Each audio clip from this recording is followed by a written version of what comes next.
அனைவருக்கும் வணக்கம். நம்ம டெய்லியும் prelims and mains point of வியூல கரண்ட் அஃபேர்ஸ் ஆர்டிகல்ஸ் பார்க்குறோம். இன்னைக்கு என்ன ஆர்டிகல்ஸ் இருக்கு அப்படிங்கிறத பார்ப்போம். முதல்ல பார்த்தோம்னா, ஆயுஷ்மான் பாரத் திட்டத்துக்கு கீழ ஒரு புதுசா ஒரு விஷயத்த சேர்த்திருக்காங்க. ஸோ நமக்கு ஆயுஷ்மான் பாரத் திட்டம் 2018ஆம் ஆண்டு ராஞ்சி அங்க இருந்து தான் நமக்கு தொடங்கப்பட்டுச்சு. இந்த திட்டத்துக்கு கீழ பார்த்தோம்னா, நமக்கு ஒரு ஃபேமிலிக்கு ரூ. 5,00,000 ஒரு வருஷத்துக்கு ஹெல்த் இன்சூரன்ஸ் அப்படிங்கிறத குடுக்குறாங்க. இல்லையா? 5,00,000 பெர் ஃபேமிலி பெர் இயர். ஒரு வருஷத்துக்கு ரூ. 5,00,000 ஒரு குடும்பத்துக்கு ஒவ்வொரு வருஷமும் அந்த ரூ. 5,00,000 அப்படிங்கிறது இருக்கு. இதுல என்ன சொல்லியிருக்காங்க அப்படின்னா, இந்த பாயிண்ட்ல குடுத்துருக்காங்க பாருங்க. 70 வயதுக்கு மேற்பட்டவர்கள் ஓகேங்களா? அவங்களுக்கு இன்கம் இருக்கு, இல்ல இன்கம் லிமிட் அந்த மாரி எந்த ஒரு கிரைட்டீரியாவுமே இல்லாம 70 வயசுக்கு மேல இருந்தா, அந்த தனி நபருக்கு ரூ. 5,00,000 வந்து ஹெல்த் இன்சூரன்ஸா குடுக்கப் போறாங்க. அதான் நேத்து மத்திய அமைச்சரவையில எடுக்கப்பட்ட முக்கியமான ஒரு முடிவா இருக்கு. ஓகேங்களா? சோ 70 வயசுக்கு மேற்பட்டவர்களுக்கு ஆயுஷ்மான் பாரத் திட்டத்துக்கு கீழ ரூ. 5,00,000 ஹெல்த் இன்சூரன்ஸ் அப்படிங்கிறது. ஓகேங்களா? சோ முக்கியமான ஒரு விஷயம். நம்ம ஏன்னா இந்தியா வந்து ஒரு யங் நேஷனா இருக்கு. ஆனா ஃபியூச்சர்ல பார்த்தோம்னா, நம்ம வந்து ஒரு ஓல்டஸ்ட் நேஷனா மாறிருவோம் கொஞ்சம் வருஷங்கள்ல. 2050க்கு அப்புறம் பார்க்குறப்ப. இப்ப ஓல்ட் ஏஜ் பீப்பிள்க்கு ஹெல்த் இன்சூரன்ஸ் கவரேஜ் அப்படிங்கிறதுலாம் அவசியமா தேவைப்படுது. ஓகேங்களா? சோ அந்த வகையில இது ஒரு முக்கியமான விஷயமா நம்ம பார்க்குறோம். ஒரு குடும்பத்துல ஒரு ஃபேமிலிக்கு 5,00,000 அப்படிங்கிறத நம்ம பார்த்துருக்கோம். ஓகேங்களா?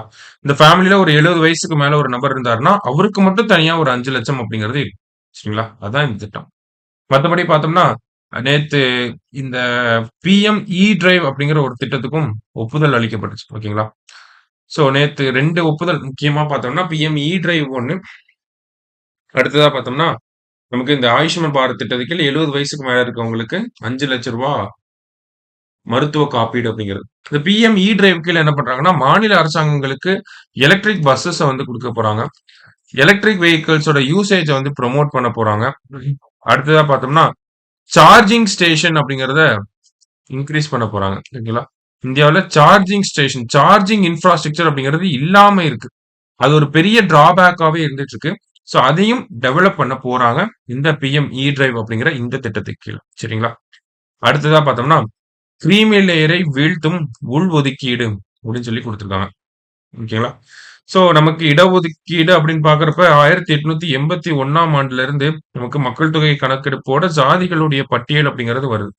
1931 கணக்கெடுப்புல பார்த்தோம்னா, தீண்டாமை கொடுமையினால் பாதிக்கப்படும் சாதிகள், மலைகளிலும் காடுகளிலும் வாழும் பழங்குடியின மக்கள் அவங்களெல்லாம் அட்டவணைப்படுத்துறாங்க.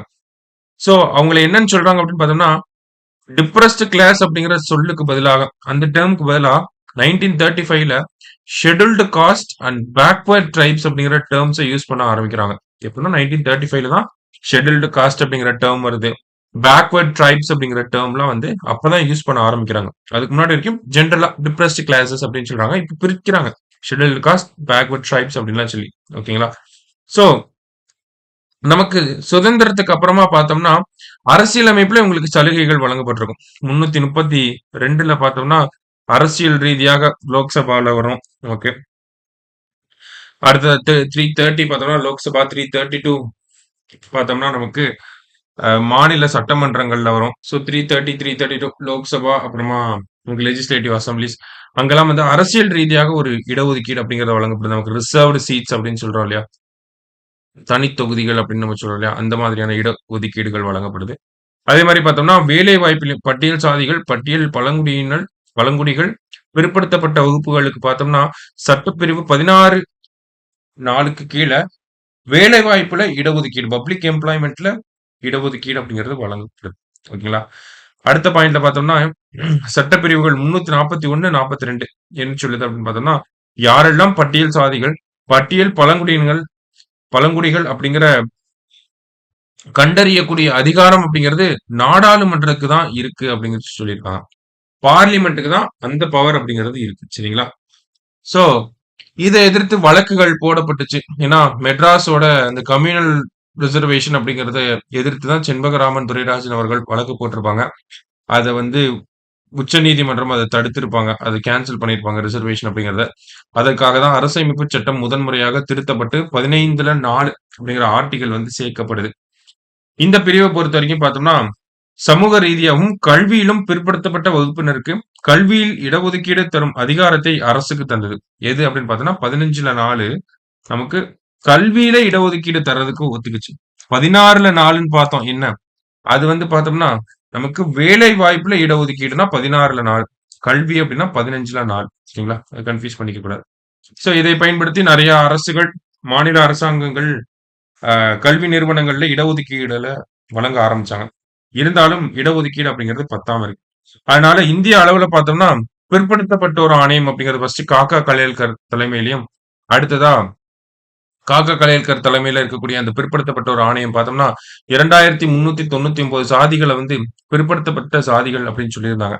அடுத்ததா வந்த மண்டல் ஆணையம் பார்த்தோம்னா ஒரு 11 இண்டிகேட்டர்ஸ் பேஸ் பண்ணி இந்தியாவில் இருக்கக்கூடிய பிற்படுத்தப்பட்ட ஜாதிகளின் எண்ணிக்கை 3743 அப்படின்றத சொல்லியிருந்தார்.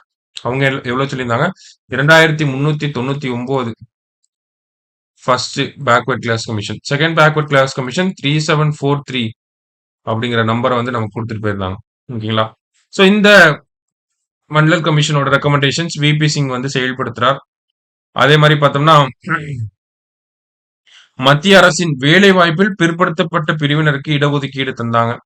2006ல பார்த்தோம்னா அரசமைப்பு சட்டம் மறுபடியும் திருத்தப்பட்டு என்ன ஆகுது அப்படின்னு பார்த்தோம்னா மத்திய அரசாங்கத்தினுடைய கல்வி நிறுவனங்கள்ல பிற்படுத்தப்பட்ட பிரிவினருக்கு இடஒதுக்கீடு அப்படிங்கிறது வழங்கப்பட்டுச்சு. சோ இதெல்லாம் ஒரு பக்கம் இருக்க நமக்கு இடஒதுக்கீடு அப்படிங்கிறது 50% மேல போகக்கூடாது அப்படிங்கறத இந்திரா சாணி அவங்களோட வழக்குல வந்து சொல்லியிருந்தாங்க. ஓகேங்களா? இப்ப சமீபத்துல பார்த்தோம்னா பஞ்சாப் அரசாங்கத்துக்கும் தன்விந்தர் சிங் அப்படிங்கிற அவருக்கும் எதிரான ஒரு வழக்குல ஆகஸ்ட் 1ஆம் தேதி ஒரு தீர்ப்பு வெளிவந்துச்சு.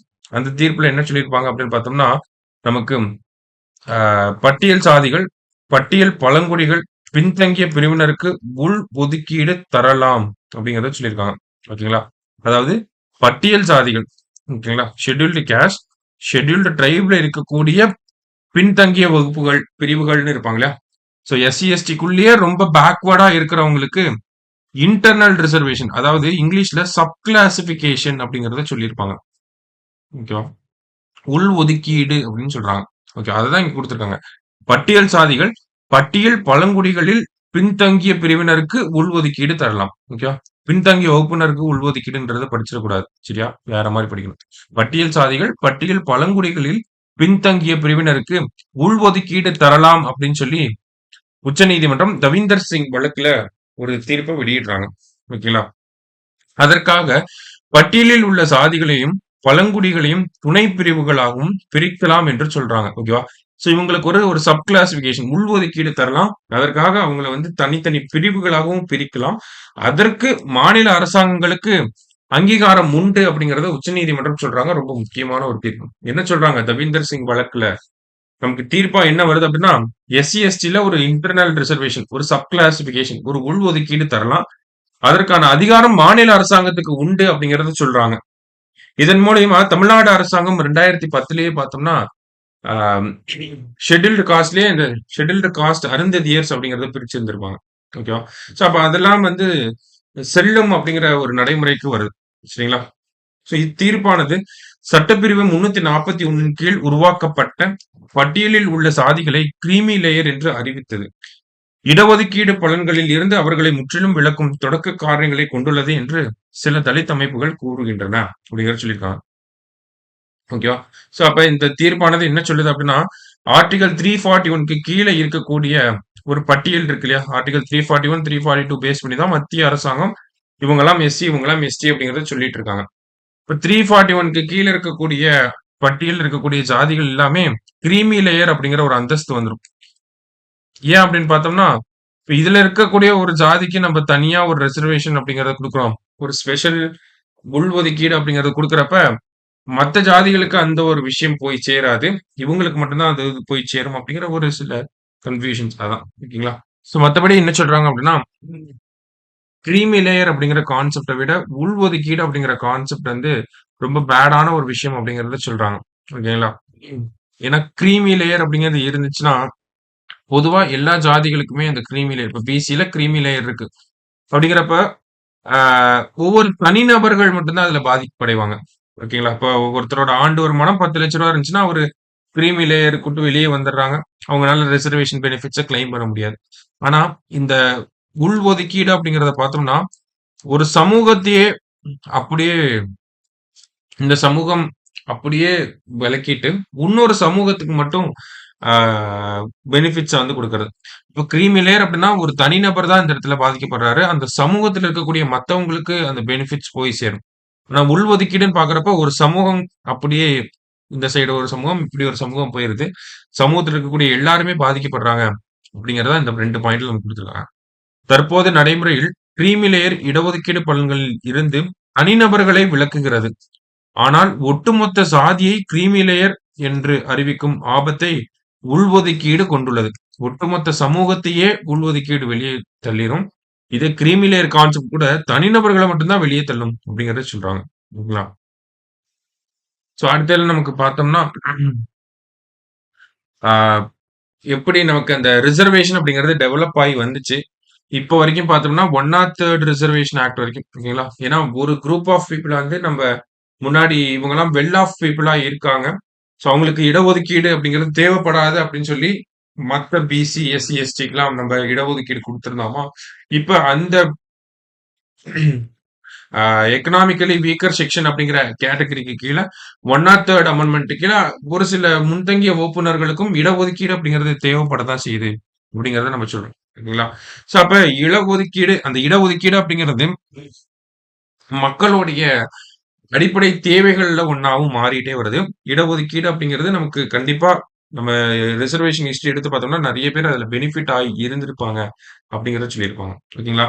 இன்னும் சமீபத்தில பார்த்தோம்னா, மத்திய அரசாங்கம் இந்த கிரீமி லேயர் அப்படிங்கிற கான்செப்ட் ஓகேங்களா?